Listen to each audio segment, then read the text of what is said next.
예, 시청자 여러분, 한 주 동안 잘 지내셨죠? 신유리입니다. 이해랍니다. 예, 이제 수능 끝났어요. 네. 수능 볼 때 기억나요? 까마득해요. 수능 세대, 그치, 수능 세대. 이게 우리나라 입시에도 어떻게 네. 되냐면, 예비고사가 있어요. 예비고사가 항적고사가 되고, 항적고사가 수능이 됐는데, 예, 저는 예비고사도 봤어요. 네. 그러니까 이게 나이가 얼만큼 들었는지 알 수가 있죠. 근데 자, 이 수능 끝나고 뭐 이제 근데 수능 그러니까 이 끝나면 제일 하고 싶은 게 뭔지 아세요? 일일가 여론조사가 있었어요. 뭔가요? 이가? 알바예요. 아, 네. 그러니까 그만큼 사실 일도 좀 해보고 싶고 이럴 나이인데 어쨌든 수고들 하셨어요. 수고들 하셨고 이제 성적 뭐 잘 봤다 못 봤다를 떠나가지고 결과를 겸허히 기다리면 될 거라는 생각이 듭니다. 그런데 우리가 결과를 기다리는데 수능만 있는 게 아니에요. 정치권도 굉장히 많습니다. 맞습니다. 자, 특검법은 민주당이 세 번째 받으기로 했는데 이게 다시 넘어오면 과연 그 결과는 어떻게 될까? 국민의힘에서 이탈표가 이번엔 몇 표가 나올까? 예. 뭐 이런 거부터 시작을 해가지고 이재명 대표 15일, 25일 1심 이 판결이 남아있죠. 이런 거 시작해가지고 엄청 많은데요. 자, 그런 것들을 우리가 생각해 보기 위해서 오늘 아주 중요한 분을 모셨습니다. 네, 오늘도 정말 다뤄볼 내용들이 많을 것 같은데요. 중요한 말씀 해주실 것 같아요. 민주당 서영교 의원과 함께하도록 하겠습니다. 안녕하십니까? 안녕하세요. 안녕하세요. 네. 서민의 영원한 다리 서영교 인사드립니다. 안녕하세요.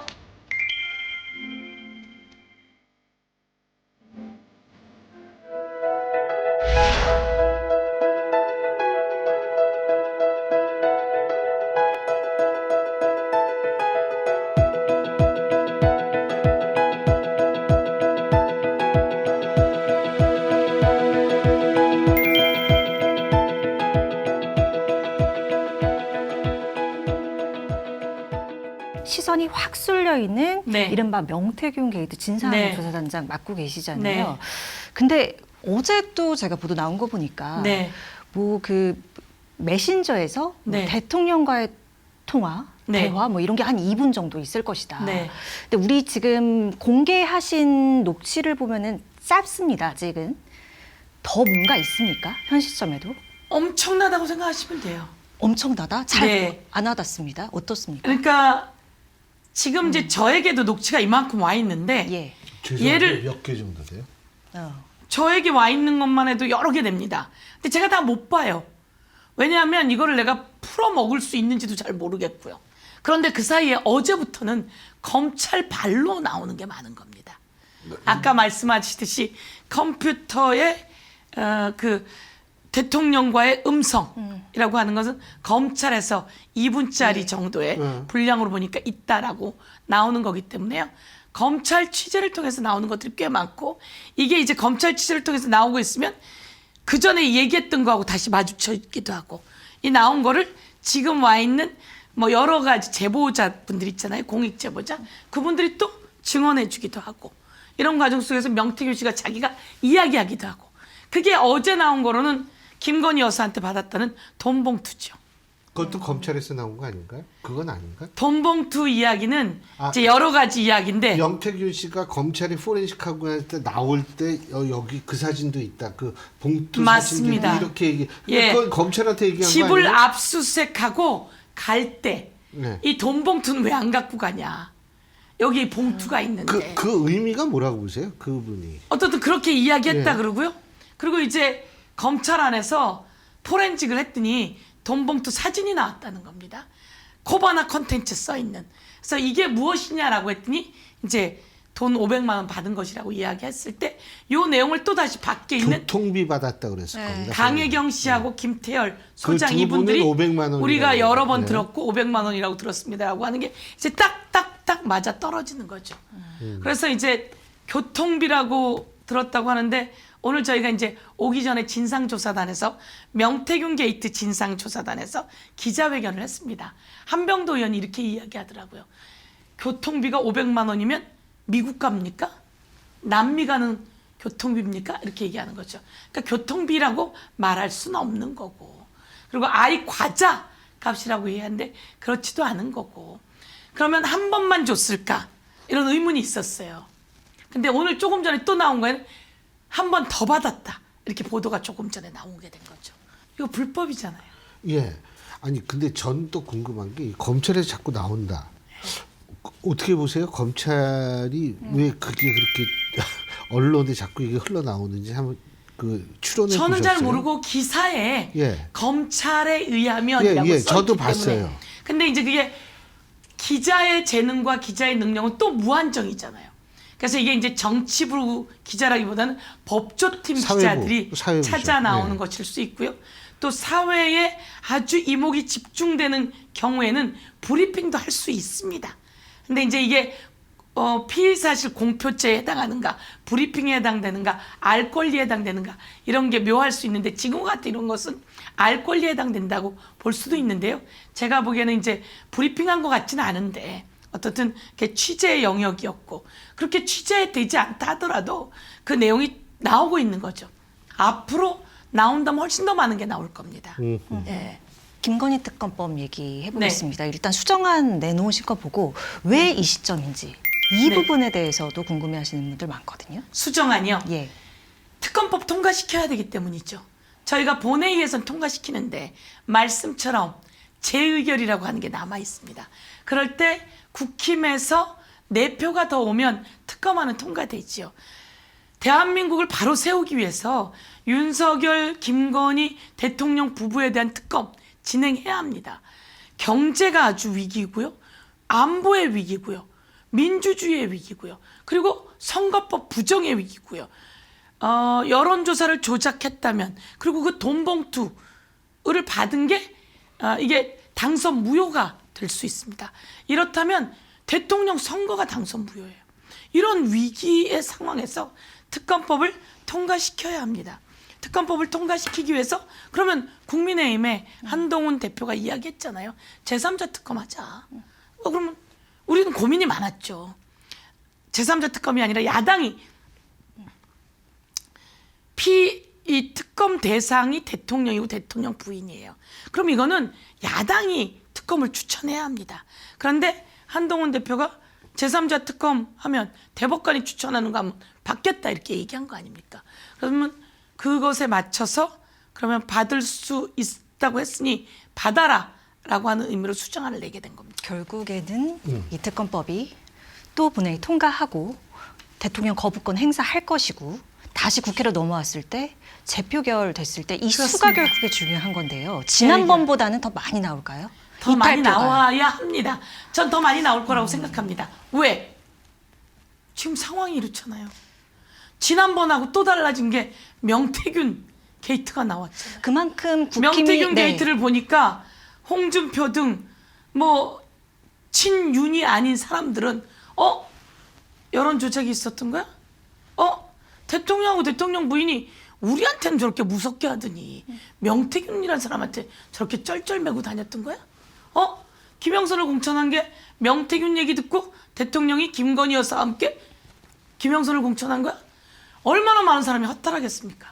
저는 이런 과정 속에서 저는 이탈표가 많이 나올 거라고 생각하고 통과시킬 수 있다고 생각합니다. 근데 당내 그런 분위기나 그런 기류가 모르겠습니다. 솔직히 그 대통령 담화 이후에 조금은 윤한의 그런 뭐 스탠스가 조금은 그래도 나아진다 이런 식으로 보이다가 최근에 또 뭐 한동훈 대표 그 가족이- 당원 게시판 뭐 그거 이런 아시죠? 얘기가 나오면서 예. 그 기류가 조금은 달라져야 이탈표의 수에 있어서도 유의미한 변화가 있지 않을까 이런 생각이 들거든요. 근데 지금 잘 대통령과 모르겠어서요. 대통령 부인은 한 번 미워한 사람은 저는 마음 안 돌아선다고 생각합니다.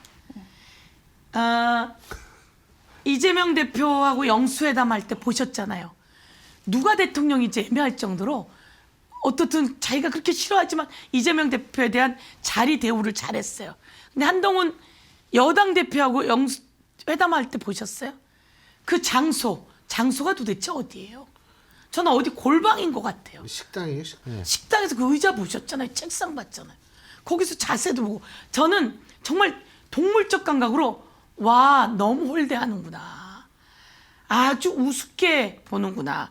그리고 그 장소로 그렇게 부른 건 내가 너 우습게 보는 거야 라고 시그널을 주는 겁니다. 근데 한동훈 대표는 성깔이 없어 보이세요? 저는 한동훈 대표 뒤끝 장렬이라고 생각하거든요. 그래서 저는 서로 좋아할 수가 없습니다. 좋아할 수가 없고 한동훈 대표가 지금 특검을 해야 돼요 이렇게 말을 못해서 그렇지. 그리고 친한 게 신지호 의원, 전 의원 이런 사람들 나와서 특검 가야 된다고 얘기했잖아요. 그런데 지금도 마음속엔 그런 게 있고, 그리고 또 하나 변수는 뭐냐면 10월 10일이 지났다는 겁니다. 아, 저기 선거법. 선거법 네, 공소시효. 공소시효. 예. 이제 이 사람들이 다음 공천을 받거나 다음 당선되려면 윤석열 대통령의 힘이 작용을 하겠습니까? 안 하겠습니까? 아니죠. 아니, 그건 안 뭐 하고 끝난 다음이니까요, 총선. 그럼요. 끝난 다음에 그래서 이 윤석열 대통령과 김건희 여사의 힘은 작용을 하지 않고 발목만 잡을 뿐입니다. 내가 여기서 친해봤자 도움이 될 게 있겠습니까? 다음에 그 친했던 사람들이 새로운 물이라고 보여줄 수 있겠습니까? 저는 충분히 재의결해서 가능성이 있다고 생각하고 없다면 또 가는 겁니다. 우리는. 그 이재명 대표 이제 좀 있으면 1심 판결. 우리가 지금 녹화하는 날을 기준으로 하면 내일인데 뭐 예상을 어떻게 하시느냐 보다도 제가 좀 여쭤보고 싶은 몇 개가 있는데, 장외로 나가시고 계시잖아요. 지금 11월 1일, 11월 2일, 11월 9일, 그리고 11월 16일도 이제 나가시는 거 아니에요? 그렇습니다. 그죠? 나갑니다. 근데 한동훈 대표가 네. 그날 논술 날이다 말이에요. 그날 논술하는데 그 학부형들하고 수험생하고 선생님들이 얼마나 불편하냐, 막 화낼 것이다. 어떻게 보세요? 논술을 몇 시에 가서 보지요? 그건 학교에서 다릅니다. 논술 시간은 제가 보기에는 오전에 배치돼서 오후도 있긴 네. 있어요. 이 내용은 오후에 하는 거고요. 기껏 된 것이 그렇게 생각하는 것 같은데, 논술을 또 즐겁게 수능 보는 학생들이, 본 학생들과 수험생들이 논술을 하는 건 논술대로 하고, 또 토요일 16일 강화문, 서울역, 시청에 논술을 보고 난 학생들이 대거 또 올 수 있는 장입니다. 우리 시청에 가을 날 좋을 때 다 모여요. 행복하게 모입니다. 결기를 가지고 행복하게. 토요일 저녁마다 콘서트를 보러 오는 거죠. 토요일 저녁마다 서영교를 만나러 오고, 그 유명한 이재명도 만나러 오고, 그 유명한 정치인들 텔레비에 나오는 사람 다 만나러 오는 거예요. 그래서 제가 보기에는 그날 오후에 저희들이 집회를 하는 것인데 아마 두려울 겁니다. 저렇게 사람들이 많이 모이고 가고 싶어 하거든요. 오고 싶어 해요. 그런데 윤석열 대통령과 김건희 여사, 한동훈 대표, 국민의힘 다 두려울 겁니다. 근데 민주당은 왜 탄핵을 얘기를 입에는 아직 안 올리잖아요. 당 공식적 차원에서. 그 이유가 뭡니까? 저는 대통령이 더 이상 나라를 운영하기 어렵다고 생각합니다. 저는 진심으로 대한민국 경제가 다 망가졌습니다. 대통령이 되면 경제를 살려야 되잖아요. 대통령은 아무나 하는 게 아닙니다. 어려운 경제를 살릴 능력자가 대통령이 되는 겁니다. 수출이 잘 안 되면 그 길도 닦아내는 1호 영업사원이라면서요. 그 일을 해서 경제를 살리는 사람이 전 대통령이라고 생각합니다. 비가 너무 많이 와도 비가 안 와도 걱정하는 사람이 대통령. 비가 너무 많이 오면 너무 많이 오는 걸 막아내줘야 되고, 비가 안 오면 물도 대주는 사람이 대통령. 경제가 어려워지면 경제를 살려주고 마중물을 주는 사람이 대통령이라 생각해요. 근데 대통령은 관심이 없어요. 저는 대통령 자격이 없다고 생각합니다.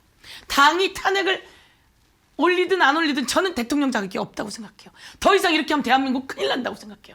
그래서 이제 그만해야 된다고 생각하는 사람입니다.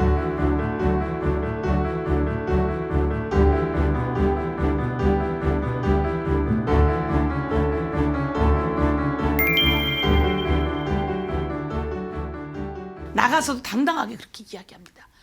대통령 자격이 없고 어떻게 전쟁을 하고 있는 이 위기 속에서 이 전쟁을 일으킬 것 같은 광적인 발언들을 해내며, 국민의힘 한기호 의원과 신원식 국방부 장관이 안보실장으로 갔죠.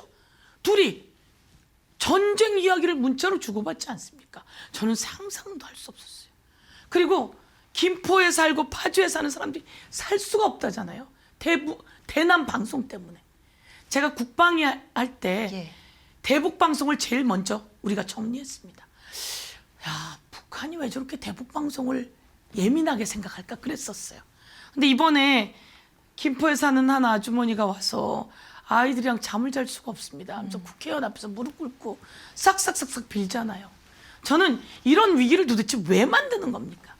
그런 사람이 나가서 골프나 치고, 그리고 부인은 주가 조작하고, 그리고 검찰은 무혐의 치고, 압수수색을 제대로 하지 않고, 이게 도대체 공정한 사회인가요? 전 대통령 자격 없다고 생각합니다. 앞으로의 전국이 저는 어떻게 전개될지는 진짜 모르겠다라는 생각밖에 안 들고요. 솔직히 어떻게 사실 저도 굉장히 걱정은 많이 돼요. 걱정스럽죠. 예. 네, 걱정은 많이 되는데 그 앞으로 지금 이재명 대표 이제 뭐 사실 무죄를 받으면 이제 날개를 다는 거라는 평가가 많거든요. 그죠? 뭐라고요? 무죄를 받으면 날개를 다는 네. 것이다라는 네, 평가가 네. 많고 네. 그리고 저는 개인적으로 이 피선거권 박탈형을 받느냐 안 받느냐도 저는 굉장히 중요하다고 보거든요. 네. 그러니까 그 이하로 받을 경우에 이게 올라갈수록 또 깎이고 뭐 이렇게 또 바뀔 수도 있고 하는 네, 거기 네. 때문에 그런데 자 어쨌든 이제 1심 판결이 계속 나오고 있습니다. 네. 나오고 있는데 그 이후에 전국 특히 김동연 지사 같은 경우에 갑자기 뭐 예를 들면 기자회견을 한다든지 네. 독일에 가서 김경수 전 지사와 만난다든지 네. 이런 행보를 보이고 있는데 민주당 내는 어떻게 변할 거라고 보십니까? 제가 이 말씀을 좀 드리고 예. 갈게요. 선거법 어떻게 나올 거냐? 무죄입니다. 왜? 기소 자체가 무리한 기소예요. 그래서 이건 허위 사실이 아닐 뿐더러 두 번째는 허위 사실이다 아니다도 판단하기 어렵지만 인식의 범위이기 때문에 그리고 이거는 고의도 있지 않고 그래서 이것은 무죄입니다. 선거법의 양태는 어떤 거냐면요. 이 허위 사실의 양태는 이런 겁니다. 상대 후보, 상대 가족 아니면 나 자신을 위해서 가족관계, 나의 경력, 나의 학력 등을 허위로 말하는 거. 이게 선거법의 허위 사실이에요. 그런데 그 사람 알아요? 몰라요? 몰라요. 이거는 선거법의 허위 사실 양태가 아닌 거죠. 선거법이라고 하는 것은 내가 나를 잘 보이기 위해서 내 학력이 어디까지예요? 내 경력이 어디까지예요? 우리 가족이 어디까지 했어요? 이렇게 하는 게 허위 사실의 내용이지 이런 건 허위 사실의 내용이 아니라는 겁니다. 그래서 딱 놓고 보면 이게 허위 사실이다 아니다 선거법으로 의율할 수 있는 거냐 거기서부터 그 자격이 없는 내용입니다.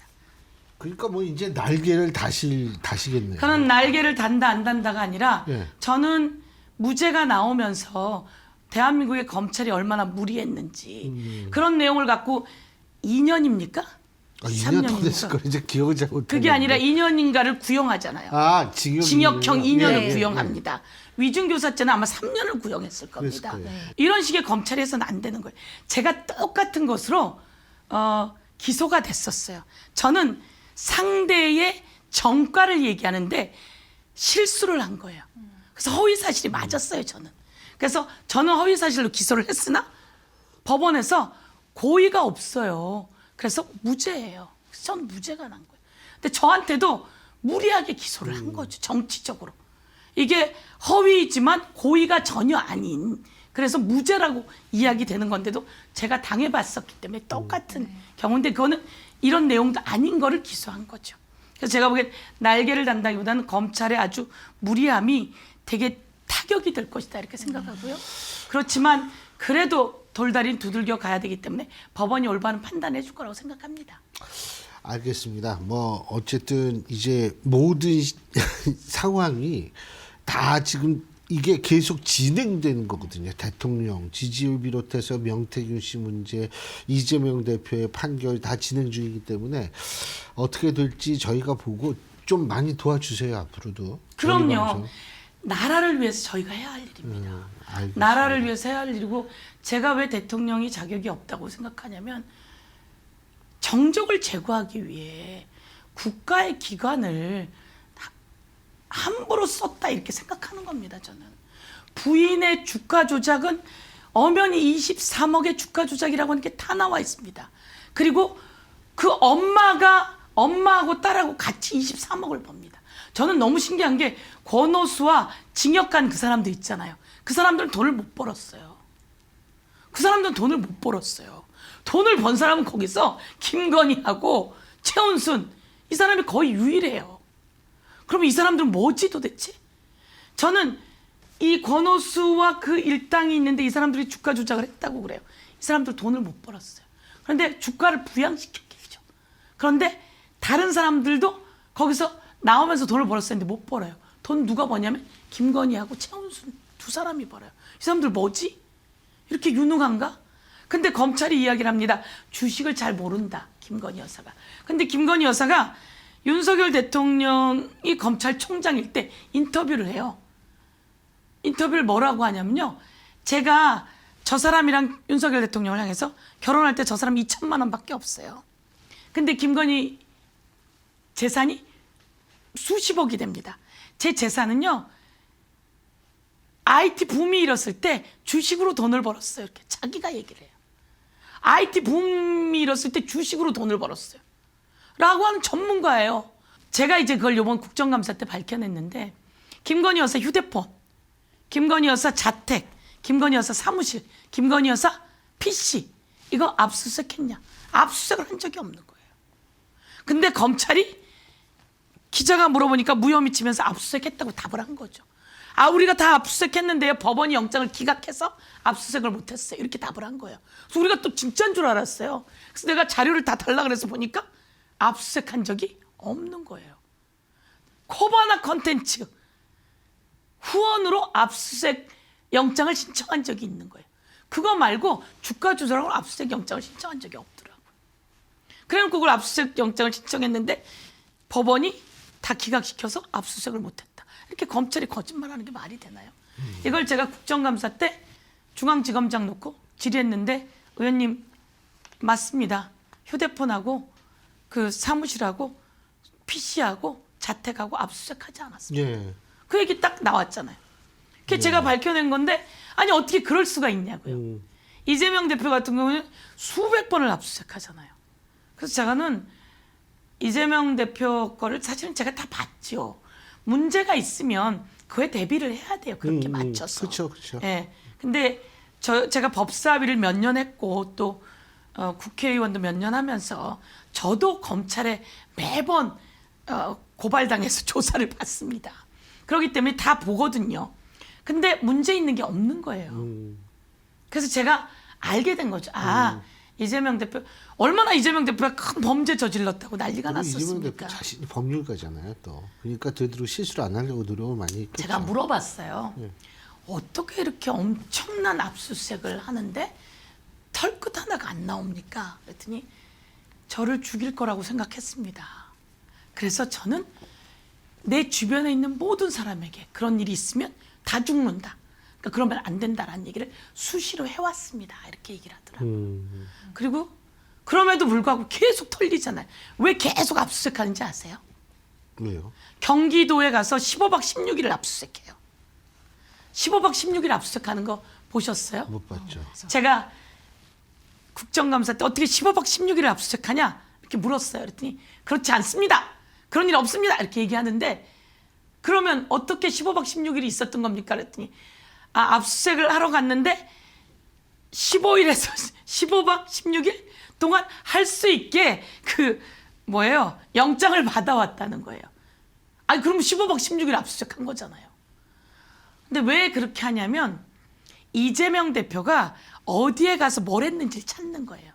그래서 이재명 대표가 있는 그날 돈을 받았다거나 이재명 대표가 있는 그날 돈을 줬다거나 이런 거를 찾아내려고 그 일정하고 그걸 다 맞추느라고 그렇게 압수수색을 하는 거다. 저는 이런 생각도 들어요. 왜냐하면 여지껏 거물 정치인을 소환했는데 네. 이 거물 정치인이 무죄가 날 때 보면 돈을 줬다고 그래요. 예를 들어서 박지원 대표님이 예전에 저축은행에서 돈을 줬다 그랬거든요. 2천만 원. 그래서 언제 어떻게 줬는지가 이제 쭉 정리가 됐습니다. 정리가 돼서 돈을 줬다고 딱 특정을 해라. 딱 특정한 날 보니까 그날이 비행기에 그 시간에 타고 있는 거였어요. 비행기에 그 시간에 타고 있어서 돈을 줄 수가 없는 거죠. 저희가 어떻게 돌아가는지 잘 봤으면 좋겠는데 좀 모든 게 국민의 상식에 맞게 돌아갔으면 좋겠다는 국민의 바람이에요. 상식에 맞게 돌아가면 되는 겁니다. 예, 오늘 말씀 잘 들었습니다. 네. 고맙습니다. 감사합니다. 지금 저희가 상식 얘기를 했는데요. 저는 사실 그런 생각을 했습니다. 윤석열 대통령이 지난번에 사과와 담화문을 발표했는데 분명히 허리 굽혀서 사과를 했습니다. 네. 그런데 이렇게 쭉 얘기를 하는 내용을 보면 이게 주관적 인식에 바탕한 해명이 아니었나 이런 생각이 좀 들어서 굉장히 안타깝다는 생각이 들었거든요. 사과 받는 이의 입장에서 사실 생각을 해야 되는 것 아닌가. 그래서 거기에 맞게 얘기해야 되는 것 아닌가라는 그런 생각이 들었는데요. 좀 그런 점에서 굉장히 안타까웠는데, 지금 어쨌든 돌아가는 상황, 이런 것들도 국민적 상식 생각에 맞는 그러한 결과, 그러한 어떤 모습을 좀 봤으면 좋겠다는 생각이 듭니다. 네, 저희는 다음 시간에 인사드리겠습니다. 함께해 주신 여러분 고맙습니다. 고맙습니다.